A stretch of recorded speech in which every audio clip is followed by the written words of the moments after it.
evening, everyone. Sorry.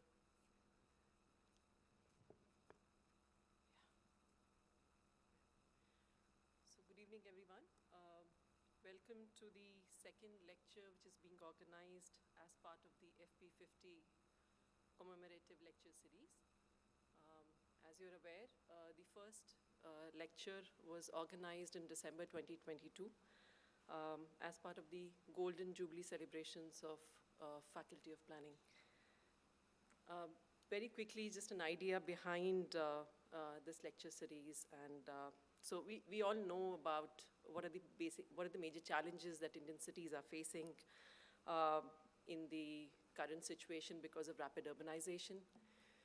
The traditional or the conventional approach to planning in many ways has struggled to keep pace with the changing needs of the cities and has not been able to manage the growth and the externalities that we are posed with.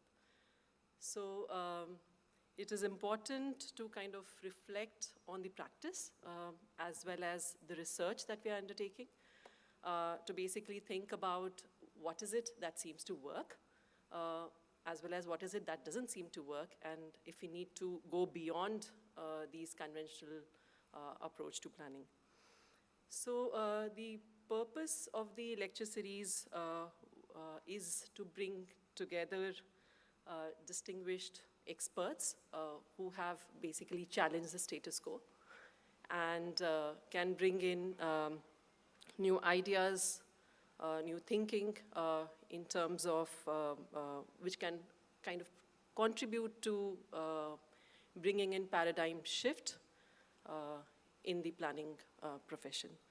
So with this, I would like to invite Dr. Bimal Patel, President, CEPT University, to introduce today's speaker, Mr. Shashi Verma.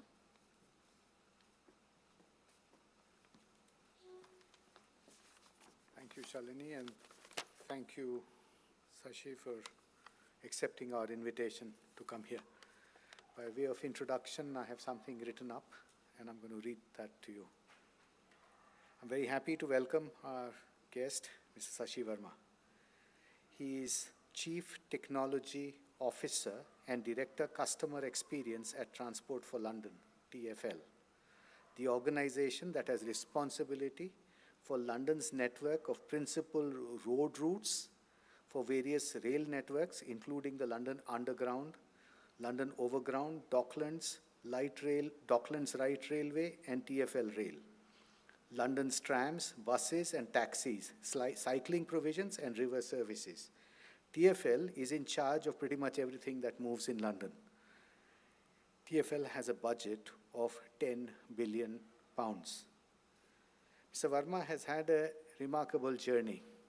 He grew up in a family of engineers in Ranchi. He studied agricultural engineering at IIT Kharagpur. Unlike normal engineers, his education was pretty broad-based. Agricultural engineering, as he explained to me, comprised soil and water engineering, which was mainly civil engineering, machinery engineering, which was mainly mechanical engineering, food processing, which was chemical engineering, and agronomy, which was mainly biology.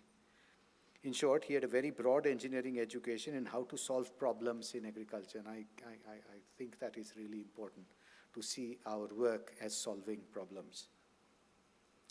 Armed with this degree, he joined a Delhi-based company that owned tea plantations. But his work soon took him away from the world of agriculture into the urban sphere. He, along with a couple of others, they were all charged with developing a good proposal for a development of a large prime property that the company owned in Hyderabad, so a real estate proposal. At the time, Hyderabad was more known for its gems and jewelry business than anything else. It had a low-tech, craft-based economic base. Mr. Verma and the group that he was working with were not constrained by what Hyderabad was at the time. They came up with a vision that proposed their real estate development project as an IT hub set within a high-tech Hyderabad. Because there was no such thing at that time, high-tech Hyderabad.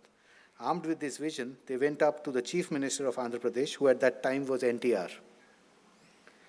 He was sufficiently impressed by the vision to direct them to present it to his finance minister, who at the time was Mr. Chandrababu Naidu.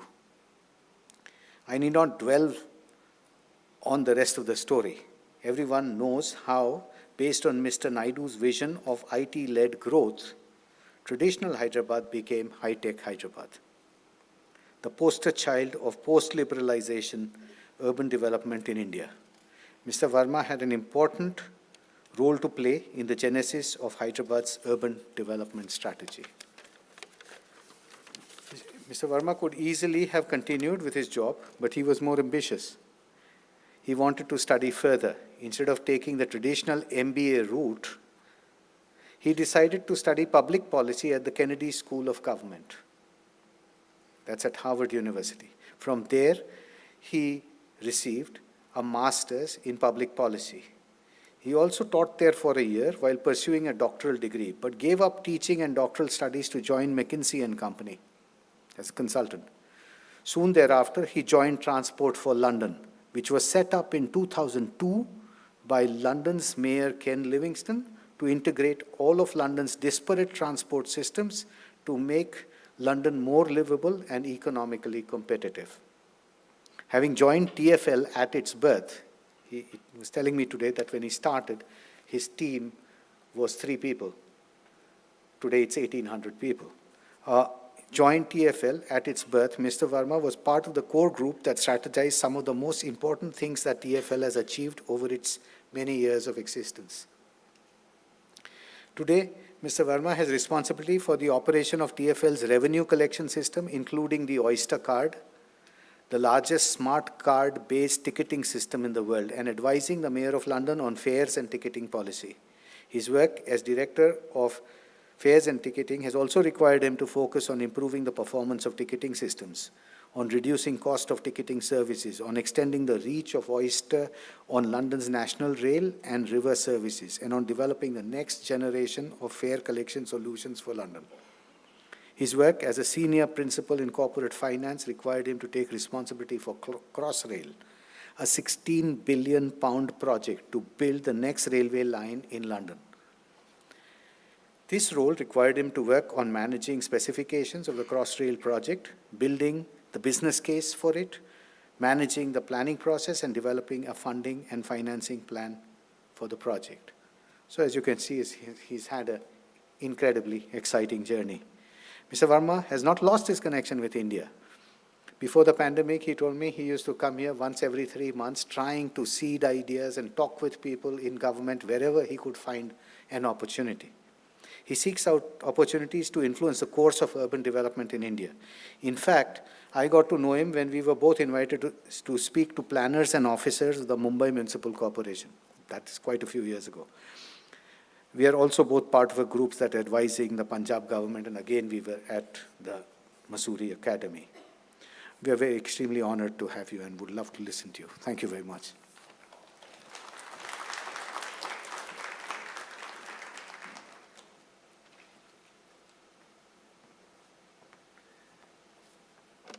Thank you, Bimal, for that very kind introduction and for the invitation to come and speak to the faculty and students at CEPT.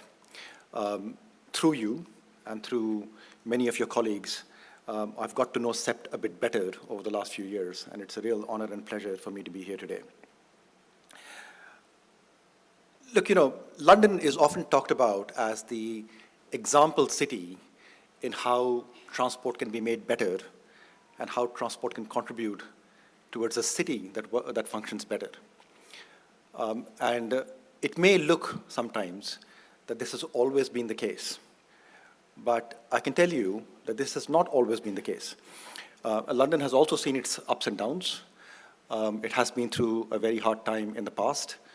And the razzle and dazzle of everything that you see in London and how it gets talked about in every case study and every example that is sought has not always been the case. So something quite interesting has happened over the last 20, 25 years that has provided the basis on which people talk about London as a case study. And it's very often the case that people talk about individual elements of it, And frankly, each of those individual elements is important in its own way. The improvement in the bus service, for example, is a case study on its own. It has lessons of its own. A lot of my work in India over the last many years has been about the bus service. That's the example that I'm using. The same story about Oyster, Oyster and contactless payments and all that. Each of these provides a very interesting case study which can and is being emulated around the world. But what's less understood is the glue that has held all of this together and enabled all of these changes to happen. And the point that I want to make to you today is that it's very difficult, very, very difficult, to think of progressing individual projects in the absence of the institutional framework that enables these things to happen. It's a very subtle thing.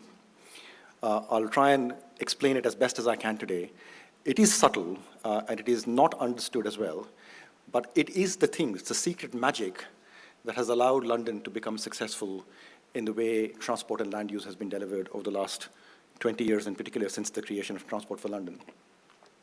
So there's a longish story here, but there are three things that I'm going to tell you today, so just keep your eyes and ears open for that one. One is, what is the institutional structure that we've ended up with, and how is that different from what was there in the past?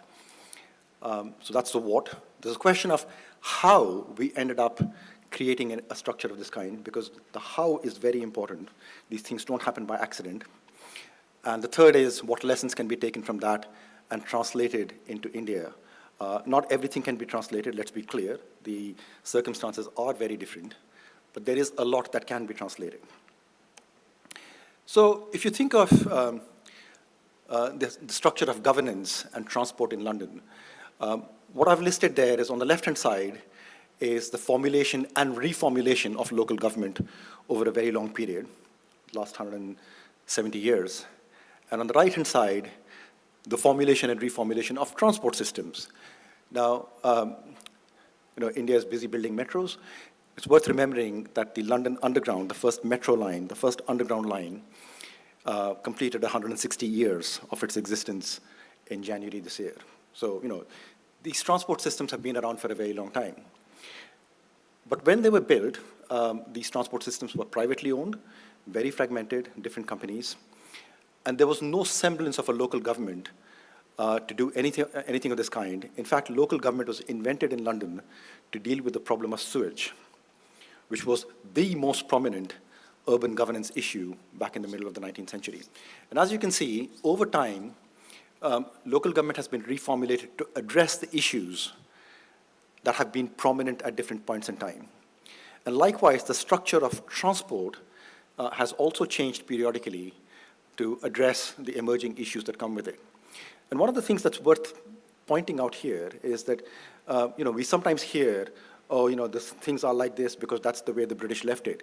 Well, the British may have left it that way, but the British have not been stagnant themselves. They've been changing their own governance structures. And so we should not be shy in India of looking at our governance structures and reformulating it as the need changes. What's very interesting is, by the way, these charts are very simplified. I could fill them in with other changes that happen in between these. And what you would find is essentially a reformulation of both local government and transport every 15 to 20 years over the last century and a half. The last step, which happened in 2000, is where all of this came together. The creation of the Greater London Authority and the creation of Transport for London and the integration that happened both between them and within them, and that's the story for today. So what led to this integration? And this is where the how comes in. So if you look at the sort of longer history of London, it's been a very successful city for a very long time. In fact, there are very few examples of cities that have been able to maintain their competitiveness for anything more than 2 generations. Typically, there's a trick that cities learn, and when that trick is exhausted, cities stop being competitive. There are any number of examples of that kind around the world. In the case of London, in the post-war period, starting in mainly in the 1960s and 70s, the city was in decline. The population was leaving, the businesses were leaving, and then a series of things started happening in the 1980s, some intentional, some unintentional, whereby the city started growing again.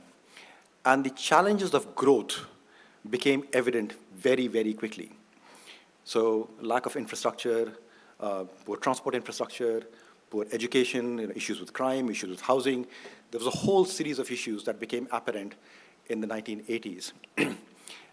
The impetus for change at that point, interestingly, came not from government, but from the business community. London is a major center of business. There are major banks, for example, financial services, that are rooted in London, and they're not, unlike other organizations that have the ability to choose where they locate. If you're Barclays Bank, whether you like it or not, you're stuck in London. You're not going from London, right? And so businesses of that kind realized that their future growth, their future success, depended upon the city working well. And that's where the nucleus of change came from. So it's the initial effort at looking at what was plaguing good governance in London came from the business community. They found a very receptive government. John Major was the prime minister in those days. But frankly, he'd been prime minister for too long, the government was exhausted and all that. They found an even more interesting audience in Tony Blair, who was a rising star in the Labour Party. He got elected in 1997. A lot of things that they had proposed to him started becoming policy. So there is an element of accident in all of this, the right cycle politically and all that. But we shouldn't forget that behind that accident, there was a lot of concerted thought, a lot of collaborative action between a lot of different people who had the long-term interest of the city in mind. And the reason I say this is that if you look at any city, whether in India or elsewhere, if the major employers and the residents do not take an interest in the future of the city, then you deserve what you get. And that's the point here. So after the 1997 elections, when Tony Blair became prime minister, a lot of work was done, analyzing what was the cause of London's issues. There's a report from the government, it's a parliamentary report in 1998. It talks about exactly these issues, that too much of control was vested in central government, that was too distant from local issues. There's a question of fragmentation that they were pointing out. And there's lots of formal and informal partnerships, which was a real mosaic that didn't make sense all put together. Now, that's the structure of governance that existed before 2000. And don't worry if you can't read it. I haven't put this up so that you can read it. I've put this up only to demonstrate how many bodies were involved in the governance of London. As you can see, there's a high degree of fragmentation. And if you look it through carefully, the number of bodies involved in just transport issues was a very large number. So that was the situation before 2000. The change happened, started happening, research reports and all that. And eventually, the proposal was put to a public referendum in 1998, which received a resounding majority of votes, 72% yes. I mean, typically in democracies, if you get past 50%, you're doing good. Getting 2/3 of a vote for anything is very rare. I mean, if you compare that with the Brexit vote, that was 52%. And that just tells you how much support there was for something of this kind. So a very positive, very resounding mandate to make the changes. And on that basis, a whole new set of institutions were created to reform the local governance in London. So what we have now is a 3-tier government in London. The national government has, of course, always been there. And the district governments, the 33 boroughs in London, they had always been there. So nothing's happened to change that. What got introduced in that process was citywide government. And it has a very limited remit to deal with citywide issues. So, for example, municipal waste collection is done at a local level. That's not a citywide issue. And there are many things of that kind, street cleaning, things of that kind are done at a local level by the boroughs. We don't interfere in that. But there are certain issues, transport being the most important, that cannot be solved at the level of the boroughs, because there are too many issues crossing boroughs, and they can be solved at a national level, but they will not be solved at a national level because the government has no interest in local issues of this kind. Right? And so when the Greater London Authority was created in 2000, its fundamental remit was transport. Now it's expanded since then into other citywide issues, but that's where it started. And there are, of course, many things that changed as a result of that, but one of the things to focus on is what the overall planning framework is. Start with the top left-hand side, which is that there is still a national policy framework.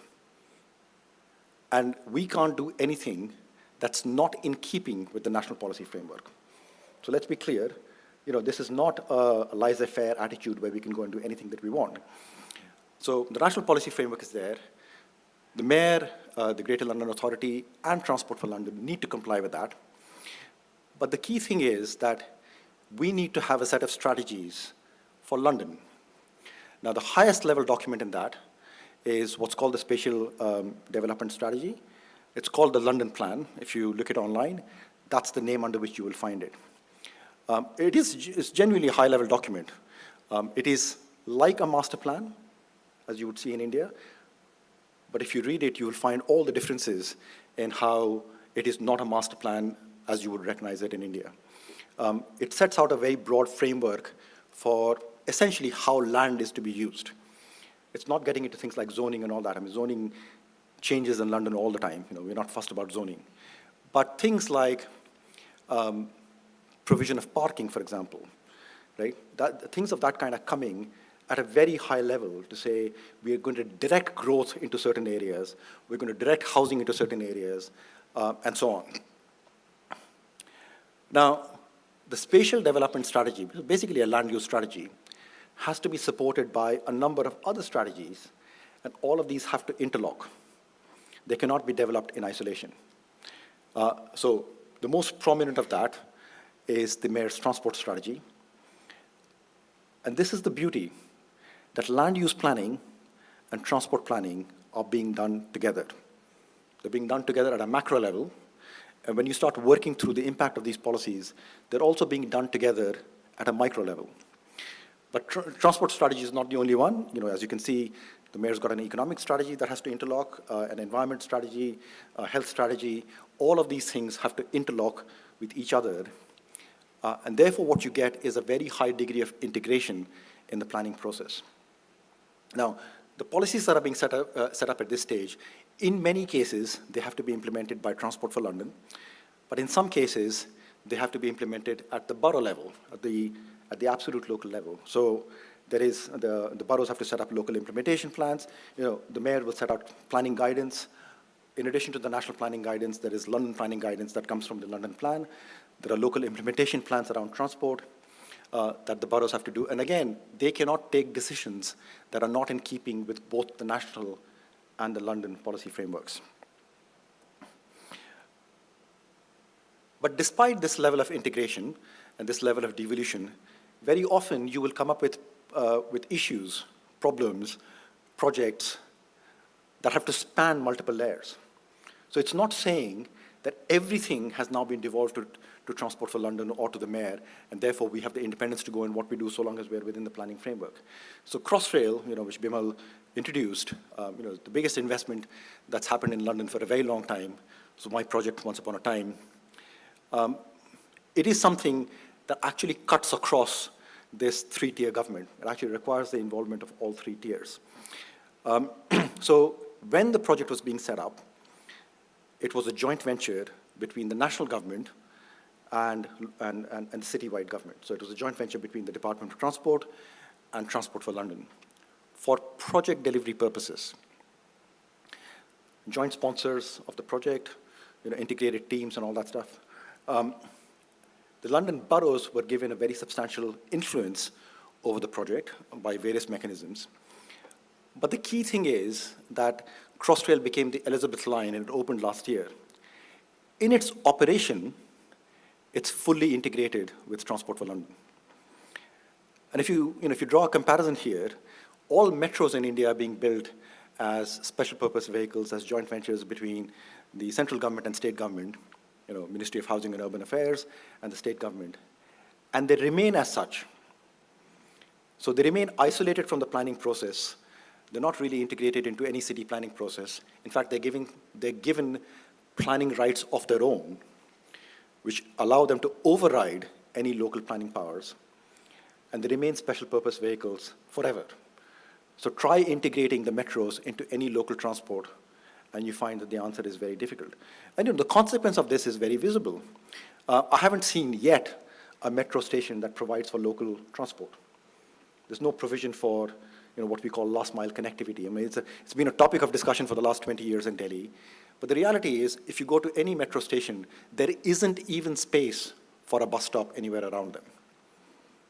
And therefore, the user experience is that you get out of Delhi Metro, and the first thing you confront is a bunch of rickshaws, because that's the only last mile connectivity that's left.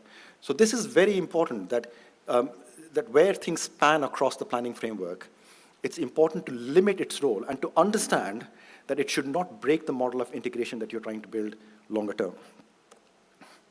So another example here, before land use and transport were integrated, the development on the left-hand side is what we used to get. It's very familiar to all of you in India. There are lots of parking being provided left, right, and center, buildings being built with minimum parking provisions, and therefore, growth in car use in London as well. After TfL's creation, we're looking at urban spaces, public spaces as public spaces, looking at the efficiency with which things can be used, looking at the public realm that can be created as a result of it, and the sort of development that you see is what you have on the right-hand side. So that's the broad planning framework. The planning framework is then translated into real action. And one of those is that the London plan, the Mayor's Transport Strategy, is what informs our business plan. So we produce a rolling 5-year business plan. It's refreshed every year, but with a 5-year horizon each time. This basically sets out what TfL is going to do over the next 5 years. And I mean, not in terms of policy, but in terms of real money. Where is it that we're going to spend the money? What projects will we do? What services will we enhance? What we will not enhance? All of that is set out in our business plan. Again, available online. You can go and take a look at it. You can also see the multiple references that you will find back to the Mayor's Transport Strategy, because that's what we're trying to fulfill. And this is essentially defining where public money gets spent. There's no disconnect as far as that is concerned. So in addition to funding Transport for London, there are some key things where we require the support of other agencies. So policing, for example, very, very important for the criminal enforcement of traffic, very important for providing safety and security on the public transport network. And you cannot live in the belief that these things will happen automatically. The police have that role. They have that role in every city. If you don't see traffic police anywhere on the roads, that's because it's not a high priority for them.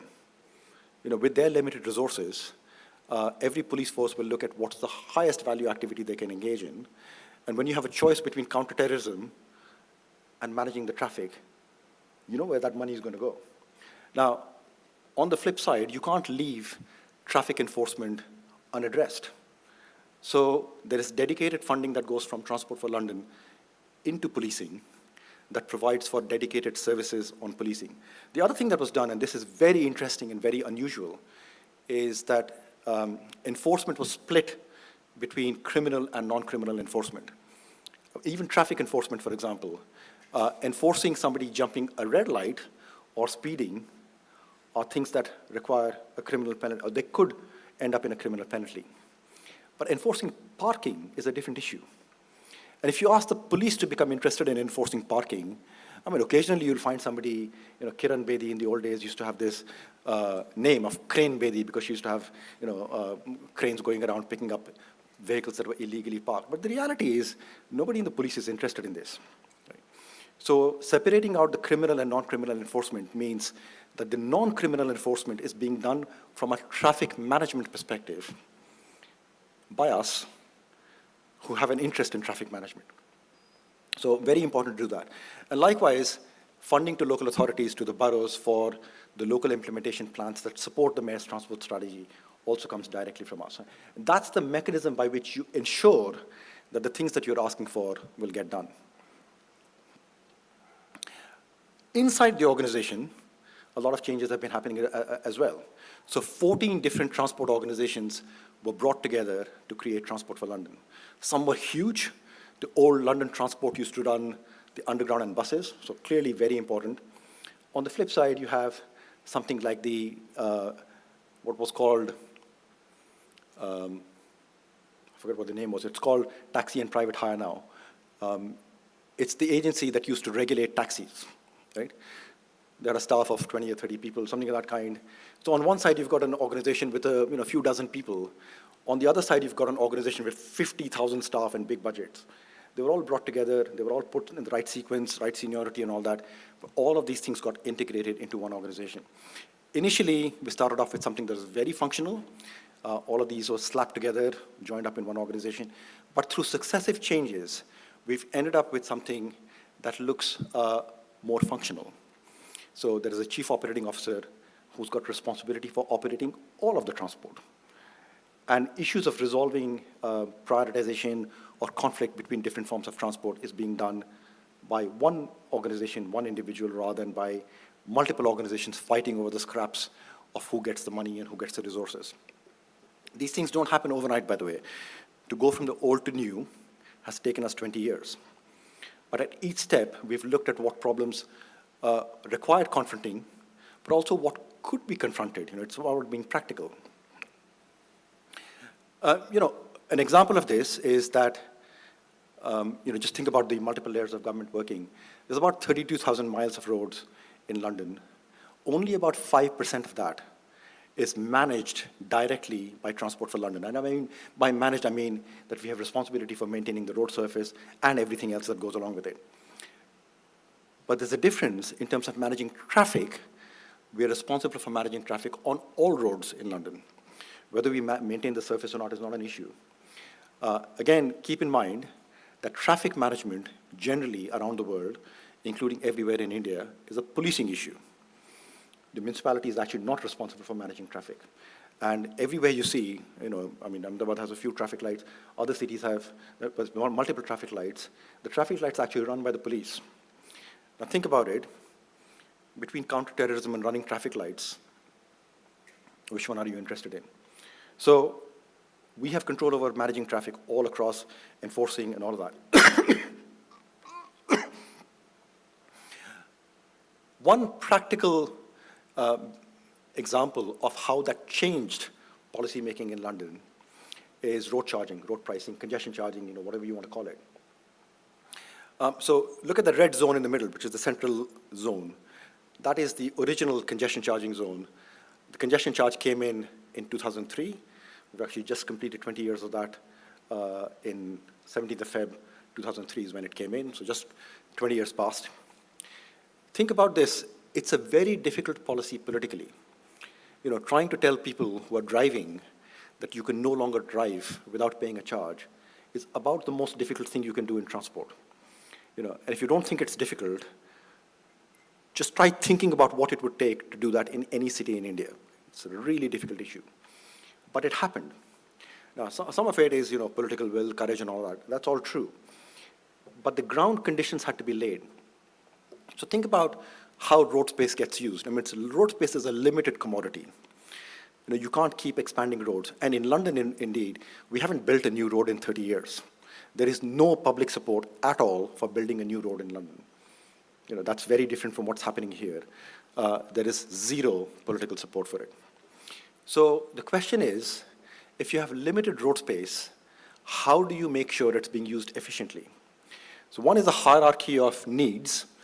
Clearly, if there's an ambulance, it should be given priority over everything else. That is obvious. But what lies on the other end? That's the question that's more difficult to answer. How do you create the balance between cars, especially single occupancy cars, walking, cycling, freight and logistics, all of these things? That end becomes more difficult. And the thing that nobody wants to hear, but happens to be the fact, is that the lowest priority use, the lowest value use, is single occupancy cars. Right? It's a very difficult thing for people to absorb in India because the elites drive and they think they own the road space. But the reality is it's the lowest efficiency use of road space. And so what you need to do is to find a mechanism to try and reduce that kind of use, to make space for other kinds of use to become more prominent. What's the most intensive use of road space? the most efficient use of road space? It's buses. So think about it, a vehicle, single occupancy car, occupies roughly the same space as a bus, maybe half the space as a bus on the road. But it carries one person. A bus could have 70 people on it. So in the same space, you could increase the efficiency by 30, 40, 50 times or more. So if all the car traffic became bus traffic, our roads would be empty. Not only that, buses would flow faster. So that's what you want to get to. What happened in London is that the integration that was created by Transport for London meant that we had control over the road space, control over the traffic, and control over the buses, and control over the enforcement, which are basically the building blocks that you need for a policy of this kind. It doesn't require 4 agencies to work together. If you try doing that in any other city, you would have to get the bus company, the Public Works Department, the police, and many other agencies together. That kind of coordination never happens. It may happen theoretically, in practice it doesn't happen. The fact that it was all put under one roof is one of the principal reasons why the congestion charge happened in London. And since then, other policies have come in. There's the ultra-low emission zone in what is the yellow zone, which is inner London. And there is a low emission zone for heavy vehicles through all of London. The new policy that's coming in, hopefully this year, is the expansion of the ultra-low emission zone to all of London. So that yellow zone is going to cover all of the blue zone in August this year, if we can get through all the public and political process around it. The mayor's transport strategy itself is not a static document. It changes over time. We've done 3 over the last 20 years. It has the imprint of every mayor, but it also has the imprint of the most important policy needs of that period. So if you look at the first plan that was built, reducing traffic congestion, modernizing the tube, these were important issues. If you look at now, improving the quality of public transport, unlocking homes, sustainability, these have become the key things that we're trying to achieve. It doesn't mean that prior policies are no longer needed or effective. It just means that some of those have been addressed, so it's about keeping services to a high and sustained level, but you have to address new things as they come along. Another example of what integration can do. So this is just an example of Stratford Station, which is where this was the closest to where the Olympics were held in 2012. Stratford was a big hub even before the Olympics. Being no illusion about it, this was a complicated, integrated hub even before, but fragmented in the way it operated. It's become much more integrated with TfL. Think of how many services serve Stratford alone. So, the Central Line, the Jubilee Line, the Elizabeth Line, the 3 lines that 3 heavy rail lines, Docklands Light Railway, and London Overground. That's 5 rail lines that we run, plus this National Rail, the 2 main lines on the National Rail. And you can just look at the number of bus services, plus taxis and cycle hire and everything else, all being managed by one organization. And therefore, the user experience has become much better. You leave the tube station, the bus interchange is right in front of you.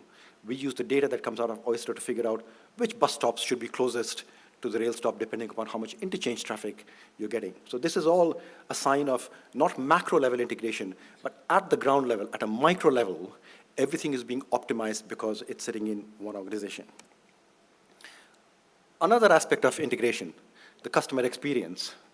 So the Oyster card has been around since 2003. I've run the Oyster card since 2006. It became one of the principal instruments of integrating transport. A single card that allows you to pay for all forms of transport. You don't need to get multiple cards. Integration in the fare systems, so integration in pricing. We have a system of capping that allows you to go from one mode to another and get capped at the end of the day. So again, all of these things being brought together to create this experience of integration in London. And of course, since then, we also have open loop payments, contactless payments, which was my creation many years ago. It means you don't even need to buy a ticket anymore. You could go from India, land in London, pick out the contactless card in your pocket, and start traveling. There is no need to buy a ticket. And again, it's important to think of these things. People don't adopt public transport just for the heck of it. They adopt it because it fulfills a need and it's easy to use. And this was one aspect of improving the ease of use. As it turns out, it also saves TfL a lot of money. So, this is a great example of doing something that customers love, makes their life more convenient, and in the process also saves Transport for London a lot of money, which can then be reinvested into improving the transport service. And so, look, success can be measured in many different ways.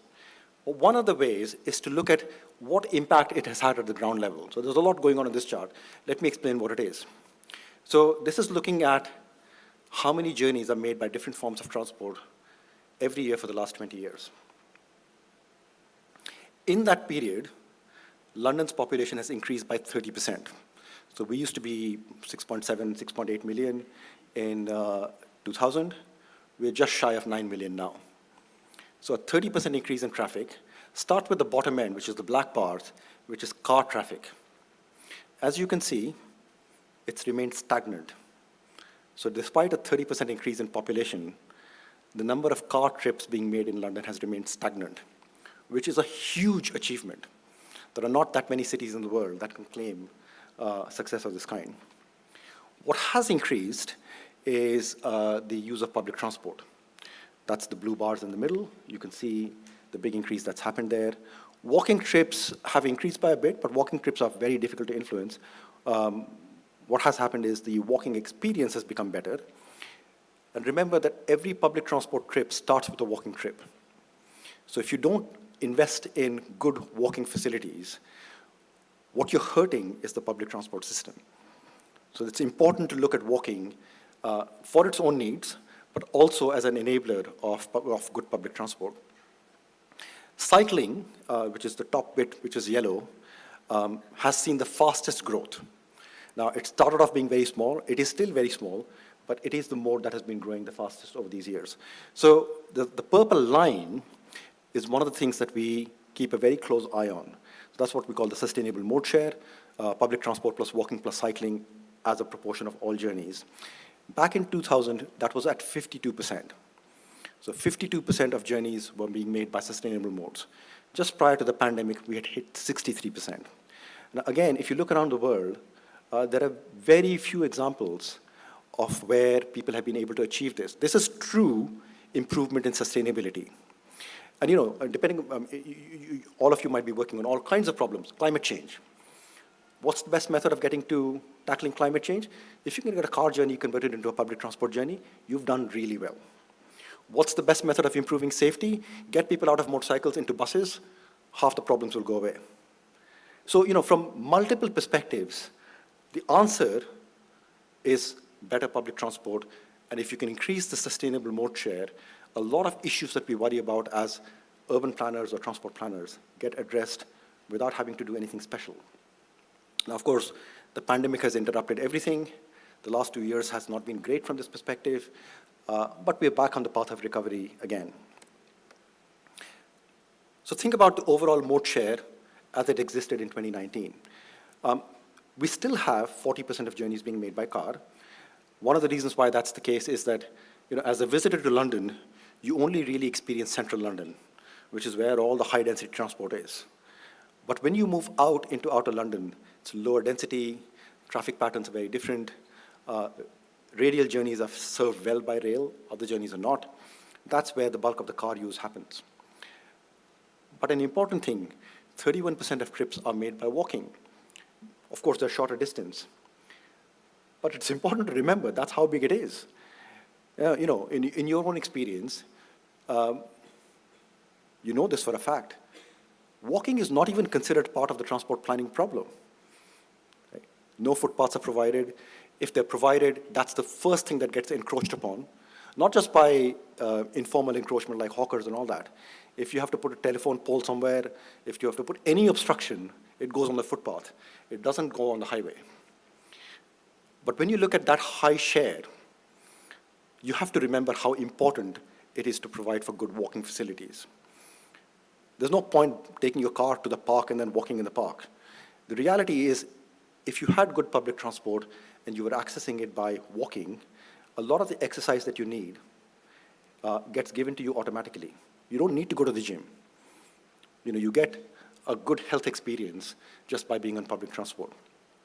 Next point, for all the obsession about metros, and India is definitely in thrall of metros right now, just look at the shares there. Buses carry more people than the London Underground. In fact, significantly more people than the Underground. A few statistics are worth keeping in mind. Between the Underground and National Rail, there's about 1,000 kilometers of metros in London. The most intense metros in India are in Delhi. It's at 400 kilometers right now. Delhi and London, in terms of land area, are very similar. Both of them are exactly, sort of almost 1,600 square kilometers. In terms of population, Delhi is twice as big as London. So twice as big, half the route kilometers, less than half the route kilometers. And despite 1,000 kilometers of rail network in London, there are more journeys by buses. Now, there are 9,000 buses in operation in London today. On a population of 90 lakhs, there are 9,000 buses. 80% of them, roughly speaking, are double-deckers. So effectively, the bus capacity that's being provided is 15,000. If you go to Delhi, effective capacity, maybe 5,000 buses. So don't be surprised if you don't see if you see that many cars on the road. That is what you get if you don't provide the capacity. But incredibly, even in Delhi, when you look at the journey statistics, buses are carrying a phenomenal volume of people. In fact, I think I'm right in saying, it's been a while since I've looked this up. This was in the Bangalore master plan, I think, from 2016 or thereabouts. 6,000 buses in Bangalore, 6 million private vehicles, most of them two-wheelers, of course. But if you look at the share of motorized traffic, 48% of trips were being made on buses. So 6,000 vehicles carrying 48% of the traffic, 6 million vehicles carrying the other 52% of traffic. That's where things were. So it's very important to remember just how central a role that buses play. Unfortunately, they don't have the same attraction, the same cachet as metros do. But they are the workhorses, they are the heart of public transport, even in cities that have a very dense metro network. So that's what's in the past. If we look at the future, our objectives are laid out in the Mayor's Transport Strategy: healthy streets and healthy people. We're looking very carefully at the role of transport in providing for better health outcomes, a good public transport experience, and new homes and new jobs. That's basically what we're working on. The objectives are laid out very clearly. We want to get to an 80% sustainable mode share by 2041. It's a very challenging target, I have to say. That will require not just keeping car journeys level, but actually reducing car journeys, zero carbon emissions from transport, and fundamentally the potential for London to carry on growing. So the last bit of my talk, so what can we learn from this in India? This is a kind of story about what's happened in London. The first is that it's very important to integrate transport. That is the mechanism by which improvements in transport become possible. And if not possible, they certainly become easier. Many of the things that I've talked about would not have happened if we didn't have this integration. So, really important to think about the role of integrating transport. The second point is it's almost criminal not to do land use and transport planning together. That is the way you get bad outcomes. And so, figuring out mechanisms by which that can be integrated is really important. Extracting value out of transport investment, for example, investment in metros, the value is all in the land use. Think about Delhi Metro, 400 kilometers of metros, God knows how many tens of thousands of crores of rupees have been spent on building the metro, and there has been no change to land use. Delhi is still the same kind of city that it was before. It has intensified, but this was the occasion to create a real commercial hub somewhere in the city. It's not being taken. So, using metros to improve productivity in cities is where the value is. And it won't happen until we start looking at land use and transport together. And the third point, and my final point really here, is we have to get rid of this obsession about metros and really start thinking very carefully about the role of buses. That is where the real value lies. And not just that, not just value in terms of what I've talked about so far, it's also how quickly the value can be realized. You know, look at Delhi. Metro is being built for the last 25 years. To get to the sort of metro system that the city needs, you could be building for another 30 years, 40 years, 50 years. With buses, you start to see impact in months, not in years, not in decades. That's another reason why it's so important to look at the role of buses. In fact, when TFL was created, and when Ken Livingstone got elected as mayor, it was very clear in his mind, rail was important and he would invest in it, but he wanted results. He wanted to demonstrate that this new institution that had been created with the mayor and with Transport for London could produce results. And the way to show results was buses. Pump money from one side, 6 months later, you've got something to show. And I think this is, I'm passionate about all of these things, but if there's one thing that I'm most passionate about, it is that we need more buses. Thank you very much.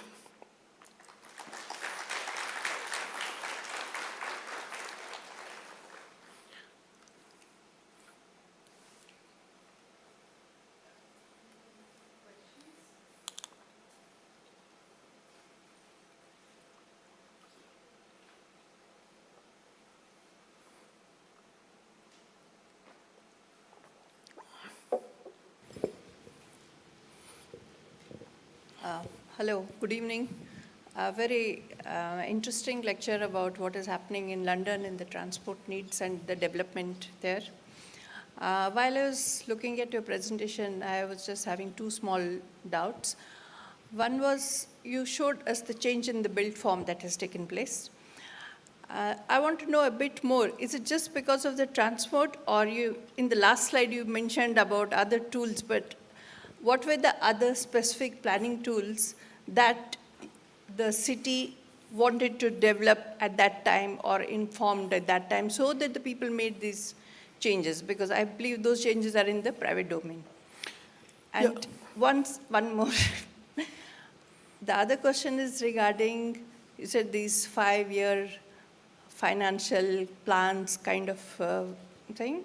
And then you mentioned something about non-conflicting plans or something in the last line. I didn't quite get that, what it was.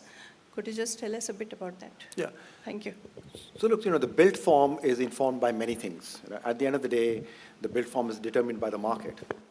An architect goes and designs something at a very local level. The point of the London plan is it's setting the broad policy framework in which the build form is developed.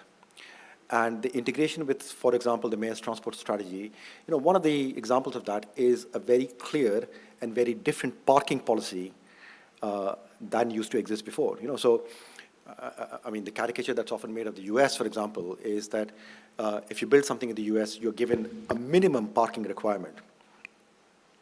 Well, if you have a minimum parking requirement, guess what? People drive. The London plan has flipped this around. And there's a maximum parking allowance that you can put into buildings. And that's determined by what zone you're in. So if you're very much in the center of London, it's very tightly regulated. You can't put much parking in. As you go further out and there's more car dependence, there is a bit more parking allowed.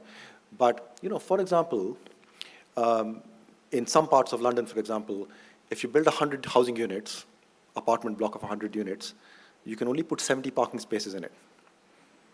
So not every house will be allocated a parking space. And this is not like here, where you can just go and park on the street, because on-street parking is also regulated, right? This is how the change in everything that I've talked about has come around. Now, there's lots of public realm projects at a very local level that's looking at how to create better urban environments. All of that is also happening. So there are things happening at a macro level, there are things happening at a micro level, and they're all being informed by the London plan and the mayor's transport strategy and the environment strategy and so on. So that was the first part of your question. The second question was non-conflicting. That's the point I'm making, that the spatial development strategy, the transport strategy, the health strategy cannot conflict with each other. They have to be supporting the same goals. And the agencies that are working on implementing them have to also be supporting the same goals. They can't be sort of, one person trying to promote, something, the other person doing something completely conflicting as a result. So that's the point about non-conflicting.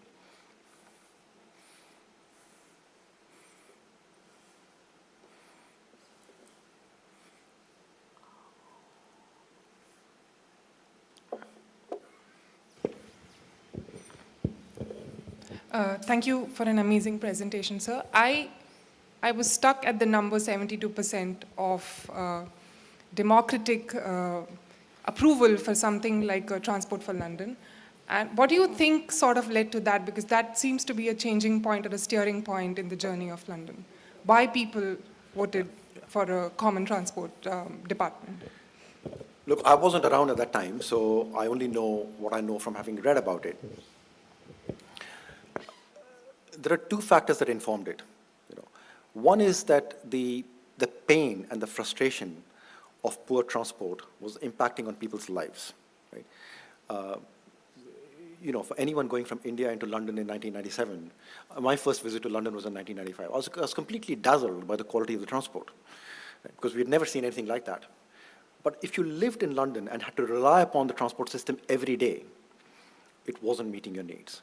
So that frustration was palpable. But that alone doesn't get you a positive referendum. All that gets you is complaints.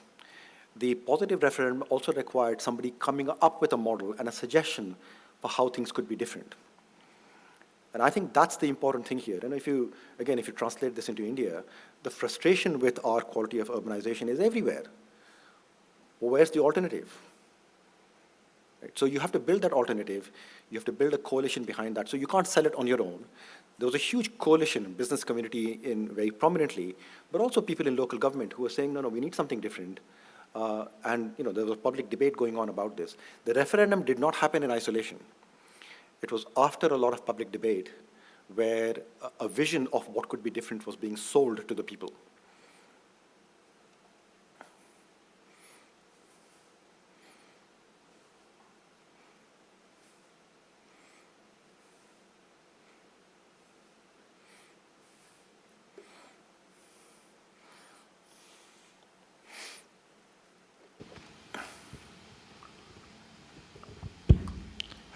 Good evening, sir. It was a really good presentation. I have two questions regarding parking. So my first question is, as London is known for its one of the best parking enforcements, and my first question is regarding the price strategies and enforcement strategies that in London they have used. What is the process while they're going through it? And my second question is, how difficult it was to create the interrelation between park and ride facility and on-street and off-street parking facility in terms of operation level.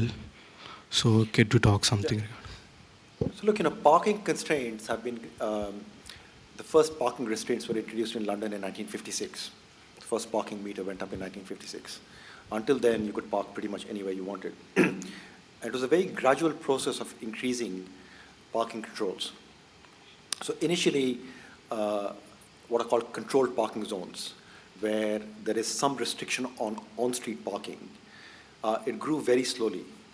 From the 1990s onwards, it has grown much faster, and pretty much all of inner London, every street in inner London, and most streets in outer London are now covered by controlled parking zones. So there are parking restrictions pretty much everywhere in London. Outer London is different because it's low density and all that. What does it do? So there's a distinction made between residents and non-residents. Residents still get a relatively cheap annual permit for parking, right? And if you compare it with Japan, for example, there is no such thing as a residence permit. But again, the democratic process has led to an outcome where, as a resident, I have a car, doesn't drive much, mostly it's parked, but I can get annual parking for 130 pounds, 13,000 rupees, right? What I can't do is park for free. So there is at least an entry cost for parking on the street. If you're not a resident, so if I drive somewhere else, or if somebody else comes onto my street, the cost of parking is very high. So in inner London, central London, the cost of parking would start at about £2 an hour, 200 rupees an hour. it could be as high as £6 an hour. Right? And if you park for a whole day in one of those zones, it could easily cost you 30, 40 pounds. This is one of the reasons why people don't drive. If I had to, I've lived in London 24 years. I've never driven to work. In fact, even before London, I've never driven to work in my life. My work trips have all been by public transport throughout my life. But if I were to drive, the cost of parking is 30 to 40 pounds. I would have to pay the congestion charge, which is another 12 pounds. So a cost of 50 pounds or more is not unusual. And the cost by public transport is 8 pounds for the whole day. So it's when you change the economics of public versus private transport is when people start to make different choices. Now compare that with what happens in India. I'll be very graphic about this. The only people who get free housing in India are people in jail. They're the only people who get free housing. Nobody else gets free housing. But cars get to park on public land for free. Now think about the policy implications of this. How is it that we've ended up putting cars above every other social need? We don't provide free housing to poor people, but we provide free land for cars to park on. It's a huge source of revenue that the municipalities are foregoing. It's also a very inefficient use of road space. On any street, just anywhere in India, just go around, half the road space is captured by parking. If that parking wasn't around, just think of how much road space exists. Right? So there is a real problem here. So, you have to build this consensus with people. It doesn't happen overnight. You have to show that if parking got taken away or it started getting charged, that road space will be used more effectively to do things that people need it to do. Right? This is not about taking road space away and, sort of fencing it off. It's about improving the efficiency with which road space is used. And I think, so all of these, the carrot and stick approach has to always be there. And under those circumstances, if you start enforcing, people will complain. People complain in London against parking enforcement as well. Let's be clear. This is not something where everybody is just saying this is a great thing to do. But there is a level of acceptance that that policy is warranted. And that's where you want to get to.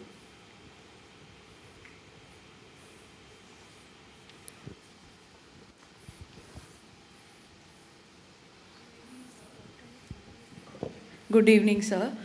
So I would like to know more about the degree of integration of TfL. Like, is it only for the planning and management, or who takes care of the finances? And like, for example, Oyster card, there may be reserves in the card. So who, like which mode takes care of it, and how it is shared between different operations? So first thing, I should have said earlier in the presentation that there is integration between land use planning and transport planning. But there's also integration between the operation of transport and the transport planning. So everything from day-to-day operations to the long-term planning for transport is all being done inside Transport for London, right? They're done by different departments, but they're being done by the same management. So I think that's an important thing. And the finances are therefore also integrated. So, I run the fare collection system. Now we have only one operational team, but in the days when we had multiple operational teams, they were not managing the money. I was managing the money for them. And the division of money between all the different operating modes gets done by my team and with the finance team. But importantly, there are 9 private train companies and a number of other private operators that also participate in Oyster and in our contactless payments. So we collect a lot of revenue for them. And the division of revenue has to be done not just within Transport for London for the different, inside Transport for London, it's an accounting thing. If you got it wrong, it doesn't make a difference. What matters is, because we have one balance sheet, one income statement at the end of the day, that internal allocation is not the most important thing. But when you get external parties, the allocation has to be accurate and not be the subject of dispute. So, we collect billions of pounds every year for third parties, and we divide up the money. It's been done since 2009. It has never been the subject of a dispute. There's a huge, big system that runs every night that takes in all the journeys that have been done through the day, what the allocation share should be, this huge matrix multiplication that happens every night, and the money is divided up every day.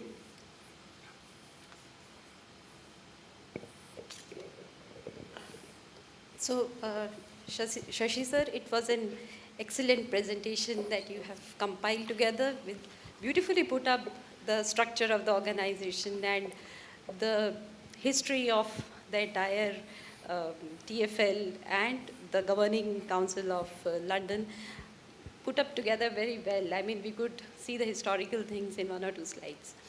So I have two things. One is to understand that UK being a unitary country, it's a unitary form of governance, but GLA has a very different form of structure of governance because it is mayoral in nature. So the mayor is the face of the city. So a referendum of 72%, is it because it was pulled through by the people's representation and the participation of the people coming up as the fulcrum of the mayoral approach? So does it has any relevance of pulling through people into the change management process or adapting them to newer projects and design? That is one thing. The other thing was, there are certain very successful projects in India in terms of waste management, one of the very complicated areas. And there are other projects also which have been designed with so much of aura around it, right? But then they lose steam in the middle of the journey. So what do you think, what is the relevance and importance of the innovation integration continuum that the project should keep going on to make it agile and creating a buzzword around that project so that it knocks around the minds of the citizens or the customers always? So what is the potential of having an innovation integration continuum across a project? Look, I think I'll answer both questions together. The first, on the question of the referendum, the referendum is what created the Mayor of London, so that the mayor didn't exist. As I said earlier, in response to a different question, we got a positive answer to the referendum because people felt the frustration with the way things were, but they could also see what change could come with the sort of changes that were being proposed in the referendum. So, building public support is critical in any democratic system, right? Many democratic systems are often keen to take administrative decisions without public consultation, right? It happens in India all the time.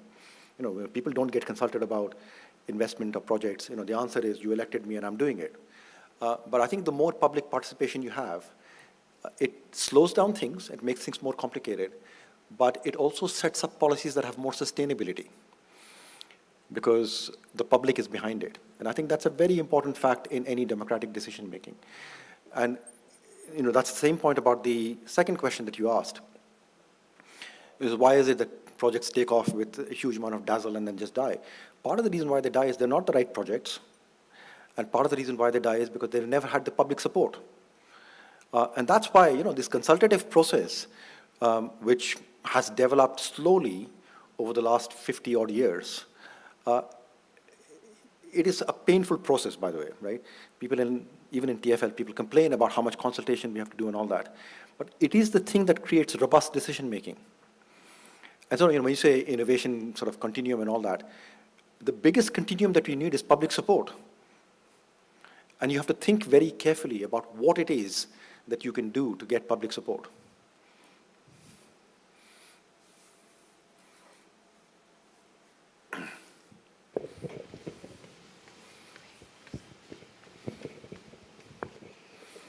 So, thanks for this thought-provoking is what I would say this presentation. I wanted to really understand the ecosystem in terms of governance a bit more. So what was this nexus or the kind of interface that you had with the boroughs? I'm particularly asking it in the context of, you said that there was an integration that happened at the city level. And it seems to be kind of these nested plans that seem to be working. And consensus building across boroughs, what are the powers that the boroughs carry? And then how do you interface? Because TFL seems to be working like a SPV. and that needs to interface with all these different boroughs. In our case, planning itself works like an SPV, with it being outsourced to ORDA and having hardly any interface with say, ward level committees, councillors. There is very less interface that happens. Whatever public consultations we do are only rudimentary in nature. So in that sense, what is that interface? If you could tell us about that interface, and so the consensus building that occurs. Yes. Look, can I just object to one term, which is, TFL is not an SPV, right? We're also subject to the democratic process. The mayor is our boss. The mayor is also the chairman of Transport for London. The mayor gets elected every 4 years. We are subject to the democratic process. And in fact, we derive our mandate and legitimacy from a democratic process in the same way that the boroughs derive their legitimacy from a democratic process, right? This is very, very, very different from an SPV. So please do not confuse what we do with an SPV, which has an administrative mandate, but is not democratically accountable. So it's very different in that respect. What's the nature of the interface? Well, as I said, there are certain powers that we exercise. There are certain powers that the boroughs exercise independently. There are certain places where the powers that we exercise can only be delivered through the boroughs, and I made reference to that. It is a collaborative, competitive, sometimes conflicting relationship in the nature that any political relationship will have. There are, parties of different complexions, one at the center, one at the city level, one at the local level. They don't always see eye to eye on many things. In fact, the expansion of the ultra-low emission zone right now is one of those things on which 4 of the boroughs have taken us to the High Court. There's actually, a case against us. The reason I said hopefully it'll get implemented is because, it depends upon what the judicial outcome is. So all of these things happen, and they're not bad things. Every party is subject to a democratic mandate. Just because we have a mayor who's elected doesn't mean that the mayor has untrammeled rights over the boroughs. So there is, cooperation, there is negotiation, all of these things need to happen. The only difference that I would say is that the planning framework provides a mechanism to moderate that kind of interaction. It's not being done by administrative diktat, and I think that is a huge difference. So just a follow-up. So if we want to adopt some of these learnings, would you have, can it be adopted without those kind of socio-political systems being in place? Right now, at least, planning doesn't have an interface with the political system, the way it functions in India. So that's a real shortcoming of the process. The problem here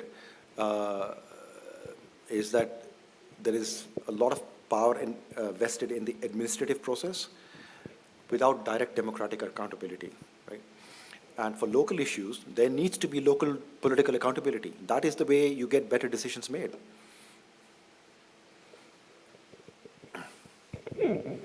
Very interesting and relevant for the context where we live and where we work. One small bit, would you please dwell a little bit on finances part of it? So I assume, Professor Shanan, that you mean our overall funding, right? So, complicated funding arrangement. So we have different forms of transport services, some for which we earn revenue, some for which we don't earn revenue. So, maintaining the highway, we don't earn any revenue for that. It doesn't matter, we have an overall cost base that we need to fulfill. Our biggest source of income is the fare revenue that we earn from public transport. This year, we're expecting to earn about 5 billion. Despite the pandemic, our revenue is recovering, so we'll earn about 5 billion out of public transport fare income. In addition to that, we have other sources of income, the congestion charge and various road charges, another 500 million, property, advertising, other sources of secondary income, another 300, 400 million. Prior to the pandemic, all of our own sources of income were covering 72% of our cost base. They were nearly covering all of our operating cost. Now, there's capital investment that is expensive, especially in the underground. So we used to get 2 types of support from government. One is the capital ground. That was not dedicated to the underground. It was a capital ground that fulfilled many other needs. And one was a retention of local property taxes, which was basically filling in the operating subsidy. So all of that was basically put together the total sources of income that we had for our core day-to-day operations. Now, in addition to that, there are one-off sources of funding. So Crossrail, the Elizabeth line, has its own dedicated one-off sources of funding that paid for 75% of the project. But those are specific mechanisms that are created. You can't create that too often. There has to be a special reason for doing that. And in fact, Crossrail and the Northern Line extension are the only two for which specific mechanisms have been created in the last 20 years. Prior to that, there was never anything of that kind. So Crossrail's funding mechanism was itself a huge innovation. That was something that I did as well, many years ago. But we are very reliant upon fair income. And so the pandemic was very harsh for us because fair income is the thing that collapsed. I think we'll just take one last question. I have a question on how we can stop the sprawl in city like Delhi. How we can we have a sprawl. Transportation is also expanding because of that sprawl. So can you elaborate more on this? How we can stop it? And look, that's a very it's a very difficult thing to do. Let's be clear, right? It's a very difficult thing to do, and it requires a huge number of changes to policy to let that happen. But there are some ingredients that are very important to think about. One is that the sort of urban geography, the economic geography of a city is really important. Part of the reason why we're encouraging sprawl is there are no city centers in any Indian city. We've distributed economic activity, and when you distribute it, going up a bit further is always attractive. Whereas if you had a real dense urban core, which is where high-value commercial activity is, it naturally limits sprawl because the only thing for which you need further land is housing. So that's number one. Number two, the efficiency with which land gets used is really important, right? And there are two aspects to that. One is, just look and Bimal is a sort of renowned expert in this. The inefficiency with which land is being used inside cities is just staggering, right? How much wasted land we have because of our planning restrictions. Wasted in the sense that you have to set it aside to be unproductive. So that is something that has to be corrected. But alongside that, there is also, you go to any city, Ahmedabad is only an example. You go to any city, you find derelict land that has been allocated to, do something, it's not doing that, it's lying empty, it's lying in very low value use. In London, this is what we've corrected. Most of the housing that's been built in London in the last 15 or 20 years has been by repurposing land to higher value use. So you've got a big supermarket, a huge home base, a home goods, home products company. Well, how many of them do you really need in a city? You don't need too many. So you take out one home base, 1,000 flats. We had postal sorting centers, manual sorting. It's all got automated. We don't need them anymore. Take those out, 1,000 flats. That is how the city has stopped the sprawl. Now, the policy that allowed it to happen was in the 1950s, 1940s, a green belt got set up around London. It basically limited sprawl, right? And it forced us to think very carefully about how to accommodate growth in the land that is available. Now, part of this is the island mentality of the UK, right? There's a limit to how far you can sprawl. But it's really, really important. And in fact, the worst mistakes on sprawl are being made in the National Capital Region. Where does the city start and where does it end? And what is the center of the city? What is the purpose of the city? It's very hard to figure that out. But it's important that you raise that question, because without something in policy terms to do something different, that is where every city is headed. And in fact, one of the big challenges for urban planning in India is to not let that happen. So that's a very important question that you raised. Thank you, Shashi. Thanks for a very, very interesting presentation. A lot of things to take from here and think in terms of what can be done in Indian cities. Thank you everyone for a very interactive session here. Thank you, CEPT University. Yeah, thanks. Thank you so much.